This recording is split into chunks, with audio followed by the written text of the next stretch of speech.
न्याय म्हणजे सत्याचा विजय। पण सत्य शोधायचं कसं? न्यायासाठीचा प्रवास सोपा आहे का? तुमच्या हक्कांची संपूर्ण माहिती आहे का? कायद्याचे गूढ उलगडणार, सत्य समजावून सांगणार तज्ञ वकील। महत्त्वाच्या कायद्यांपासून ते गुंतागुंतींच्या प्रकरणांपर्यंत स्पष्ट उत्तर, ठोस मार्गदर्शन। एक व्यासपीठ जिथे प्रत्येक प्रश्नाला मिळेल योग्य उत्तर।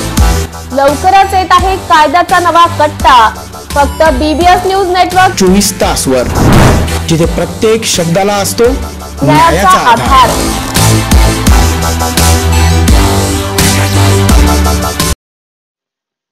कॅबिनेट मंत्री राधाकृष्ण विखे पाटील हे आजच्या छत्रपती संभाजीनगर दौऱ्यावर आले असता त्यांचे कार्यकर्त्यांनी स्वागत केले।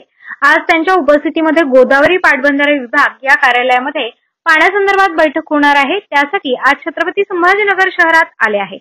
यावेळी कार्यकर्त्यांनी त्यांचे स्वागत केले। अशी उष्माघाताची लक्षणे आढळल्यास त्वरित डॉक्टरांचा सल्ला घ्या। नाशिक महानगरपालिका नाशिकच्या वतीने जनहितार्थ प्रसारित।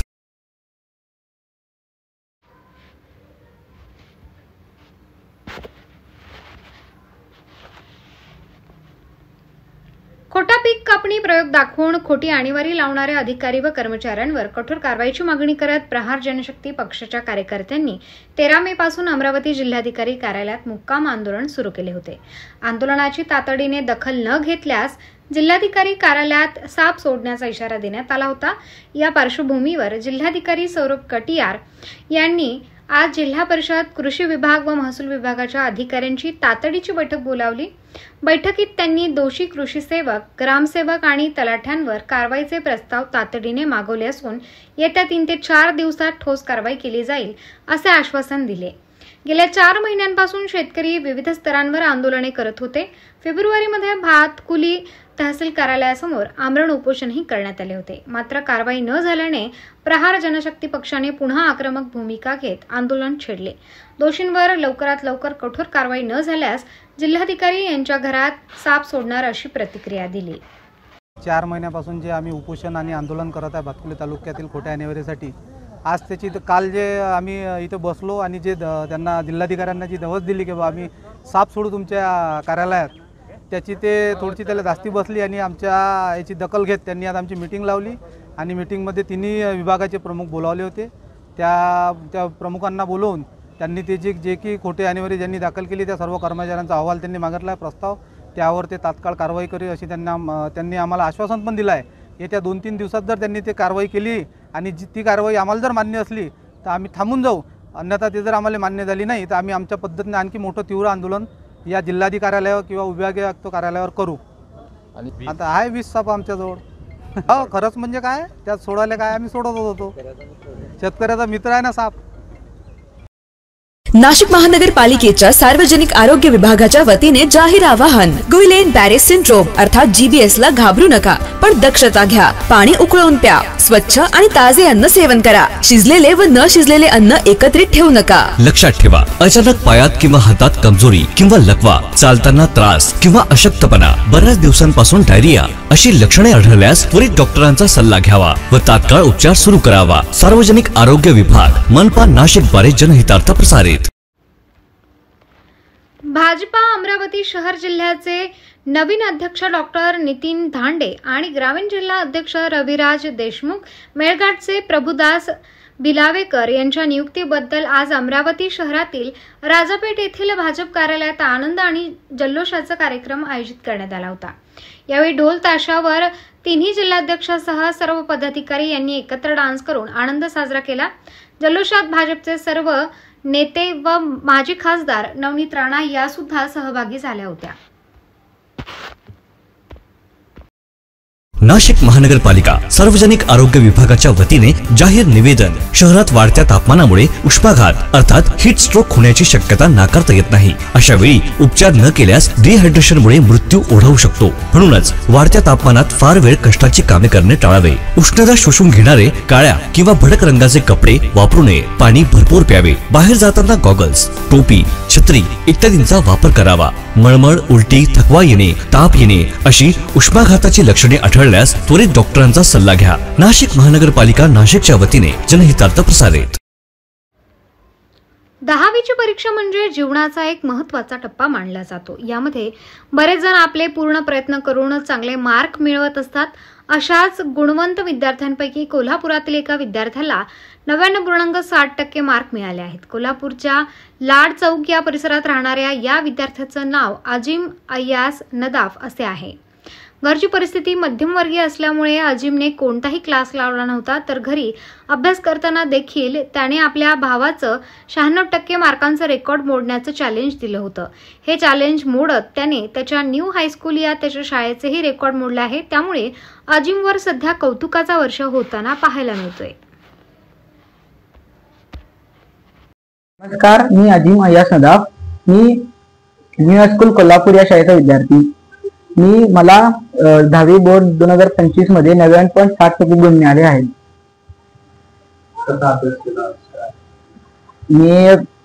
मी सगळं क्लासवरती मला काय नव्हता. मी जे शाळेत शिकवायचे ते सगळं तिच्यावरच करायचो. आमच्या शाळेमध्ये एक्स्ट्रा क्लासेस पण असायचे, शाळा सुरू होण्याच्या आधी आणि शाळा सुरू होण्याच्या नंतर. शाळा सुरू होण्याच्या आधी आम्हाला 10 वाजता बोलवायचे आणि शाळा सुटेपर्यंत 6 वाजेपर्यंत शाळेतच असायचो. 6 ते 8 मी घरी आल्यावर जे शाळेत होमवर्क देतात ते करायचो.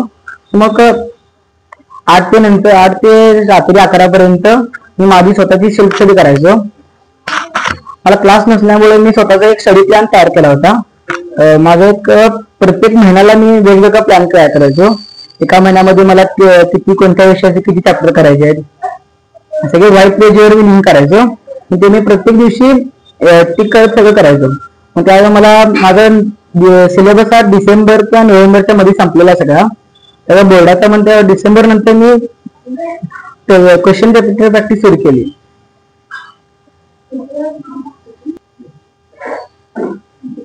क्लास मला होता पुढे आता जाऊन तुम्ही काय स्वप्न काय? मला 10वी नंतर आता मी नीटची प्रिपरेशन करतोय.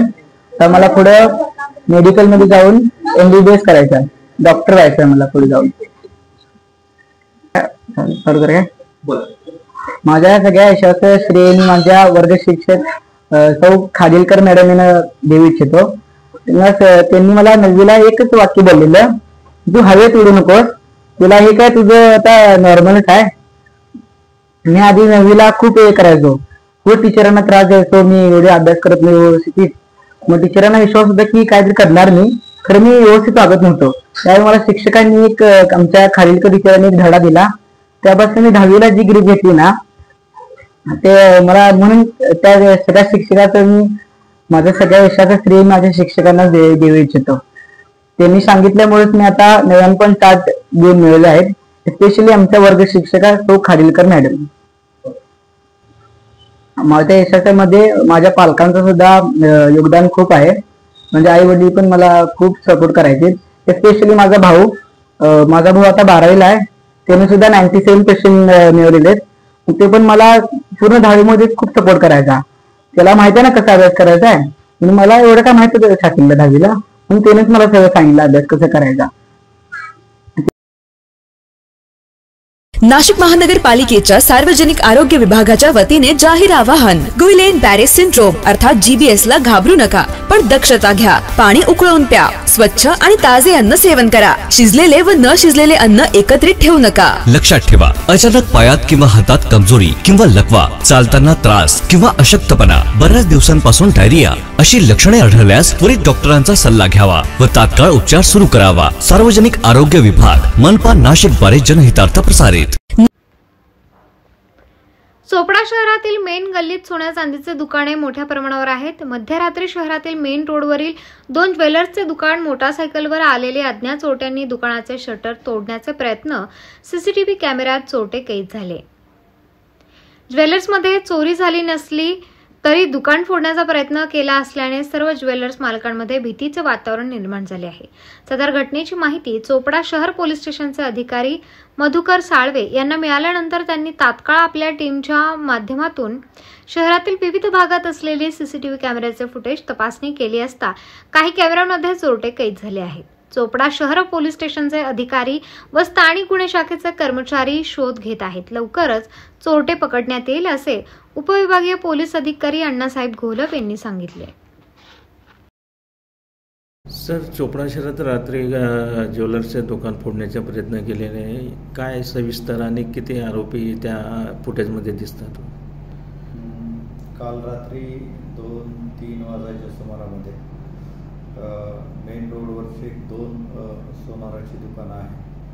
त्याचे शटर थोडं वाकवण्याचा प्रयत्न केला आहे, परंतु ते काही त्यांना सक्सेस झालेले नाही.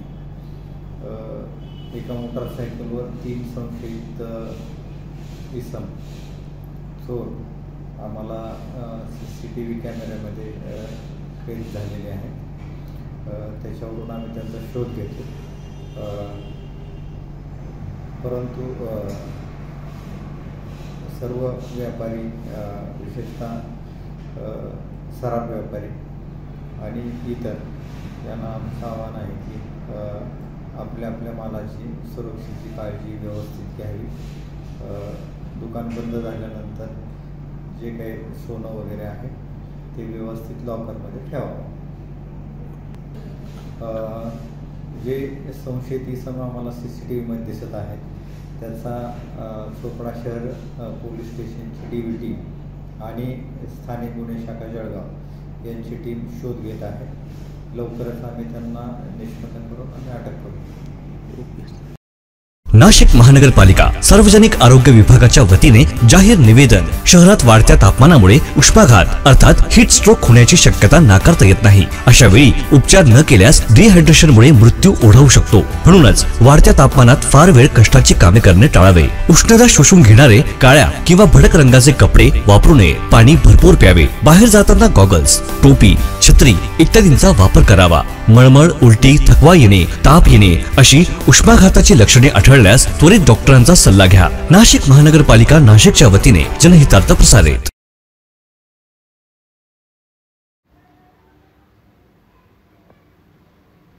दिव्यांग आणि शेतकऱ्यांच्या विविध मागण्यांसाठी बच्चू कडू यांचे रक्तदान आंदोलन.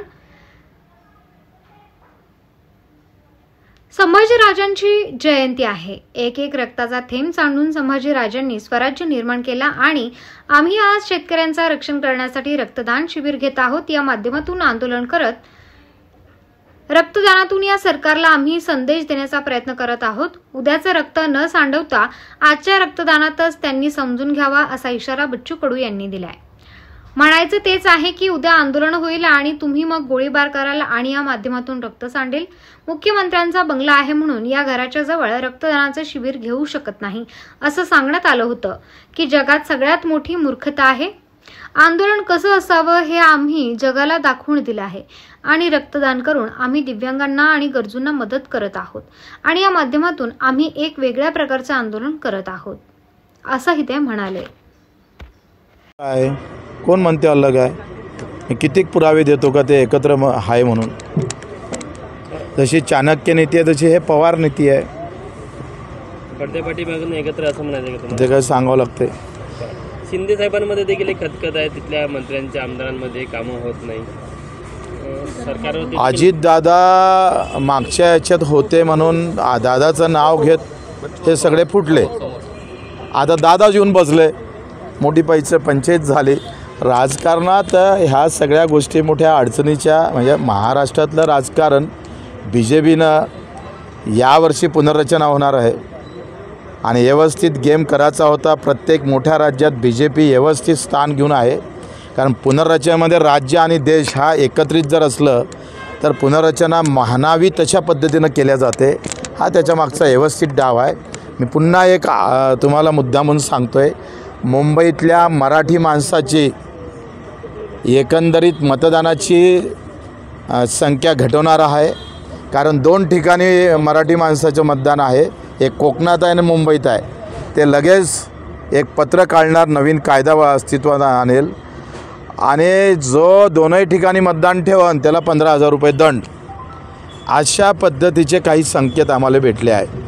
म्हणजे सत्तेसाठी सगळे नियम बाजूला ठेवून BJP राजकारणातलं सगळ्यात बेकार राजकारण, म्हणजे जसं औरंगजेब चाल करून याचा विचित्र पद्धतीनं, तेवढं जरी नसलं तरी राजकारणात काहीही करावं पण सत्ता हाती घ्यावं अशा मानसिकतेत सध्या भाजपा आहे. आधार लिंक जो मतदार कार्डासोबत केला जात आहे, काय वाटते मुंबई महानगर त्याचसाठी स्पेशल मी जे सांगितलं बघीत आता तो दंडात्मक कारवाई पण होणार आणि पुन्हा मग मराठी माणसाचा तिथला टक्केवारी कमी करून व्यवस्थित प्लॅनिंग होईल. ओके चला. नाशिक महानगरपालिकेच्या सार्वजनिक आरोग्य विभागाच्या वतीने जाहीर आवाहन. गुइलेन बॅरे सिंड्रोम अर्थात GBS ला घाबरू नका, पण दक्षता घ्या. पाणी उकळून प्या. स्वच्छ आणि ताजे अन्न सेवन करा. शिजलेले व न शिजलेले अन्न एकत्रित ठेवू नका. लक्षात ठेवा, अचानक पायात किंवा हातात कमजोरी किंवा लकवा, चालताना त्रास किंवा अशक्तपणा, बऱ्याच दिवसांपासून डायरिया अशी लक्षणे आढळल्यास त्वरित डॉक्टरांचा सल्ला घ्यावा व तात्काळ उपचार सुरू करावा. सार्वजनिक आरोग्य विभाग मनपा नाशिक द्वारे जनहितार्थ प्रसारित. गांधीनगर पित्तीनगर येथे मोठा नाला असून या नाल्याची दयनीय अवस्था झाली आहे. नाल्याचं पाणी आता नागरिकांच्या घरात घुसत आहे. उकंडा 15-15 दिवस साफ होत नाही, त्यामुळे लहान लहान मुलं आजारी पडत आहेत. मात्र कुणी याकडे लक्ष देत नाही. महानगरपालिकेत कुणाला विचारलं तर एकमेकांची नावे सांगून टोलवाटोलवी सुरू आहे. त्यामुळे आम्ही काय करावं हा प्रश्न आहे. या नाल्यामध्ये मोठ्या प्रमाणात कचरा व घाण साचल्याने नाला पूर्णतः तुडुंब भरून सर्वत्र घाण पसरली आहे. यामुळे परिसरामध्ये रोगराई पसरण्याची दाट शक्यता आहे. तसेच परिसरातील राहणाऱ्या लोकांच्या घरामध्ये या नाल्याचे घाण पाणी जाऊन याचा त्यांच्या आरोग्यावर घातक परिणाम होत आहे. सदरील नाला हा बऱ्याच वर्षांपासून साफ केलेला नाही. मागील वर्षी सुद्धा 26/7/2024 मध्ये याबाबत अर्ज दिला होता, परंतु त्यावर अद्यापर्यंत कोणतीही कारवाई करण्यात आलेली नसल्याचे निवेदन दिनांक 14 रोजी दुपारी 2 वाजेच्या सुमारास परिसरातील नागरिकांनी जिल्हाधिकारी व मनपा आयुक्त यांना दिले. दिलेल्या निवेदनात नमूद करण्यात आले की सदरील नाल्याची लवकरात लवकर साफसफाई करून व परिसरात स्वच्छता करून देण्यात यावी. त्यामुळे काही जीवितहानी झाली नाही तर त्याची सर्वस्वी जबाबदारी प्रशासनाची राहील, याची नोंद घ्यावी. पुढील 5 दिवसात याबाबत काही कार्यवाही झाली नाही तर आम्ही रास्ता रोको आंदोलन करू. काही वाद उद्भवल्यास त्याची सर्वस्वी जबाबदारी आपल्यावर राहील, असे निवेदनात नमूद करण्यात आले. या निवेदनावर शहबाज अन्सारी, कय्यूम तंबोली, शेख बाबा इसा तंबोली, सय्यद जावेद, नजीर खान, सोहेल काझी, समीर बागवान, सोहेल बागवान, परवेज तंबोली, तारेक तंबोली यांच्यासह परिसरातील अनेक नागरिकांच्या स्वाक्षऱ्या आहेत. क्या समस्या समस्या ये है कि नाले के प्रकरण के बारे में हम निवेदन देने के लिए आए हैं. हमने 26/7/2024 को एक निवेदन दिया था महानगर पालिका को, फिर भी उसके कारण हमारे उधर कोई साफ सफाई नहीं हुई. अब बारिश का मौसम लग चुका है, आने वाले महीने में बारिश का मौसम है और नाले का बड़ा नाला है हमारे एरिया का, वो नाला साफ सफाई होना चाहिए. अगर ये 5 दिन के अंदर साफ सफाई नहीं होती है तो हम रास्ता रोको आंदोलन करेंगे. समस्या ये है कि नाला साफ नहीं हुआ सर. 2024 से 2025 लग गया, लेकिन फिर भी नाला साफ सफाई नहीं हुआ. हमारा प्रकरण ये है कि हमने इससे पहले भी निवेदन दिए थे 26/7/2024 को, फिर भी साफ सफाई नहीं हुई, कोई एक्शन नहीं लिया गया महानगर पालिका के बारे में. हम जब तक निवेदन नहीं देंगे जब तक काम होता ही नहीं कुछ. तो हम एक निवेदन दे रहे हैं महानगर पालिका को, अगर काम नहीं होता है तो हम सीधा कलेक्टर साहब से एक निवेदन देंगे कि अगर हमारा काम नहीं हुआ तो रास्ता रोको आंदोलन हम 5 दिन के अंदर करेंगे. 5 दिन के अंदर इन्होंने रास्ता एक्शन नहीं करने तो हम रास्ता रोको आंदोलन करेंगे. शहबाज अंसारी.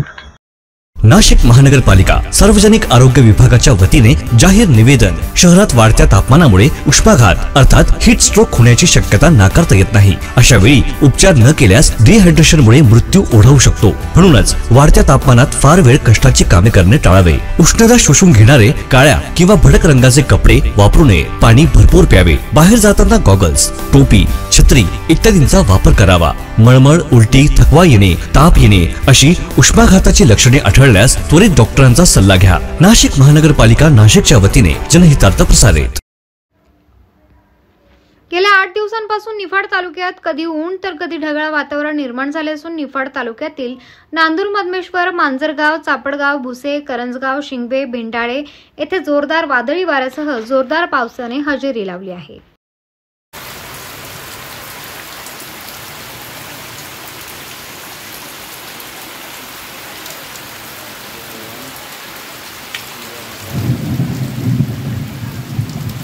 नाशिक महानगरपालिकेच्या सार्वजनिक आरोग्य विभागाच्या वतीने जाहीर आवाहन. गुइलेन बॅरे सिंड्रोम अर्थात GBS ला घाबरू नका, पण दक्षता घ्या. पाणी उकळून प्या. स्वच्छ आणि ताजे अन्न सेवन करा. शिजलेले व न शिजलेले अन्न एकत्रित ठेवू नका. लक्षात ठेवा, अचानक पायात किंवा हातात कमजोरी किंवा लकवा, चालताना त्रास किंवा अशक्तपणा, बऱ्याच दिवसांपासून डायरिया अशी लक्षणे आढळल्यास त्वरित डॉक्टरांचा सल्ला घ्यावा व तात्काळ उपचार सुरू करावा. सार्वजनिक आरोग्य विभाग, मनपा नाशिक द्वारे जनहितार्थ प्रसारित. गडचिरोली चिमूर लोकसभा मतदारसंघाचे खासदार डॉक्टर नामदेव किरसाण यांनी चंद्रपूर येथे घेतलेल्या पत्रकार परिषदेत राज्य सरकारवर जोरदार टीका केली. शेतकऱ्यांच्या 25,000 रुपयांच्या बोनस संदर्भात दिलेलं आश्वासन न पाळल्यामुळे त्यांनी सरकारवर फसवणुकीचा आरोप केला आहे. खासदार किरसाण म्हणाले की निवडणुकीपूर्वी शेतकऱ्यांना बोनस देण्याचं आश्वासन देण्यात आलं होतं, मात्र सत्ता मिळाल्यानंतर हे आश्वासन पूर्णतः विसरलं गेलं आहे. शेतकऱ्यांच्या पाठीशी उभं राहण्याऐवजी त्यांना दुर्लक्षित केलं जात आहे. यासोबतच जलजीवन मिशन योजनेतील कामकाजावरही त्यांनी संशय व्यक्त केला. या योजनेत उद्दिष्टे गाठली जात नसल्याचे नमूद करत योजनेच्या अंमलबजावणीत मोठ्या प्रमाणावर भ्रष्टाचार होत असल्याचा आरोप खासदार डॉक्टर नामदेव किरसाण यांनी यावेळी केला आहे. जलजीवन मिशन मोठ्या प्रमाणात भ्रष्टाचार झाला. जलजीवन मिशन मध्ये भ्रष्टाचार आहे, कारण की ती योजना ज्या पद्धतीनं राबवायला पाहिजे होती, जो त्या योजनेचा उद्दिष्ट आहे ते उद्दिष्ट पूर्ण होत नसेल तर मग भ्रष्टाचाराशिवाय दुसरं काय आहे त्याच्यामध्ये. कामं चालू आहेत, काही कामं झालेली आहेत, काही कामं अर्धवट आहेत, जे काही असेल ते. आणि जे त्यांच्याकडे रिपोर्टिंग आहे, इतक्या गावाची कामं पूर्ण झालेली आहेत. पूर्ण झाली कामं म्हणजे पाणी आलं का लोकांच्या घरी, शुद्ध पाणी आलं का लोकांच्या घरी, हे बघण्याची गरज आहे. तुम्ही पाईपलाईन टाकली पण पाईपमध्ये पाणी पाहिजे ना, नळामध्ये पाणी पाहिजे. नळ लावला पण नळात पाणी नाही, सोर्स नाही काही ठिकाणी पाण्याचा, तरी पण नळ योजना त्या ठिकाणी राबवण्याचं काम चालू आहे. म्हणजे अशा पद्धतीनं रोड खोदून ठेवले पाईपलाईन टाकण्यासाठी, ते रोड कोण रिपेअर करणार याचं कोणाला काही स्पष्टता नाहीये. म्हणजे अशा पद्धतीनं ही योजना राबवली जात असेल आणि लोकांना जे पाणी मिळायला पाहिजे, शुद्ध पाणी, पिण्याचं पाणी, ते जर वेळेवर मिळत नसेल तर ती योजनेचं उद्दिष्ट सफल झालं असं म्हणता येणार नाही. आरोप आहे की त्यामध्ये भ्रष्टाचार असल्याशिवाय असं होऊ शकत नाही. नाशिक महानगरपालिका सार्वजनिक आरोग्य विभागाच्या वतीने जाहीर निवेदन. शहरात वाढत्या तापमानामुळे उष्माघात अर्थात हीट स्ट्रोक होण्याची शक्यता नाकारता येत नाही. अशा वेळी उपचार न केल्यास डिहायड्रेशनमुळे मृत्यू ओढवू शकतो. म्हणूनच वाढत्या तापमानात फार वेळ कष्टाची कामे करणे टाळावे. उष्णता शोषून घेणारे काळ्या किंवा भडक रंगाचे कपडे वापरू नये. पाणी भरपूर प्यावे. बाहेर जाताना गॉगल्स, टोपी, छत्री इत्यादींचा वापर करावा. मळमळ, उलटी, थकवा येणे, ताप येणे अशी उष्माघाताची लक्षणे आढळल्यास त्वरित डॉक्टरांचा सल्ला घ्या. नाशिक महानगरपालिका नाशिकच्या वतीने जनहितार्थ प्रसारित. स्थानिक स्वराज्य संस्थांच्या निवडणुका महाराष्ट्रात सर्वत्र व्हायला पाहिजेत, राम शिंदे यांचं वक्तव्य. सभापती झाल्यानंतर दुसऱ्यांदा कोल्हापूरला आलो आहे. पहिल्यांदा कोल्हापुरात आलो असताना मला अंबाबाई देवीच्या विकास आराखड्याबाबत विचारलं होतं. 6 मे रोजी अहिल्यानगरच्या चौंडी या पुण्यश्लोक अहिल्यादेवी होळकर यांच्या जन्मगावी मंत्रिमंडळाची बैठक झाली. या बैठकीच्या निर्णयात कोल्हापूरच्या 2 तीर्थक्षेत्रांचा विकास आराखड्यांचा सहभाग झाला. अंबाबाई मंदिरासाठी 1425 कोटी आणि ज्योतिबा मंदिरासाठी 246 कोटींच्या विकास आराखड्याला मान्यता दिली. त्यामुळे पहिल्यांदा कोल्हापूरला आलो तेव्हा आराखडा मंजुरीच्या प्रतीक्षेत होता. आता दुसऱ्यांदा कोल्हापुरात आलो, आराखड्यात माझ्याच गावी मान्यता मिळाली आहे. आराखड्याला माझ्याच गावी मान्यता मिळाली आहे. या संदर्भामध्ये आपल्या राज्यामध्ये फक्त नुकसानच सहन करायची वेळ आली असेल तर राज्य सरकार यामध्ये ठोस भूमिका घेईल. सर्वोच्च न्यायालयाच्या निकालानंतर स्थानिक स्वराज्य संस्थांच्या निवडणुका लागतील अशा पद्धतीची शक्यता निर्माण झालेली आहे. मात्र गिरीश महाजन यांनी परवा जे वक्तव्य केले की एवढ्यात त्या निवडणुका होणार नाही, त्या लांबू देखील शकतात, त्यामुळे पुन्हा एकदा संभ्रम निर्माण झालेला. मला असं वाटतं की मी सभापती झाल्याच्या नंतर दुसऱ्यांदा कोल्हापूरला आलो.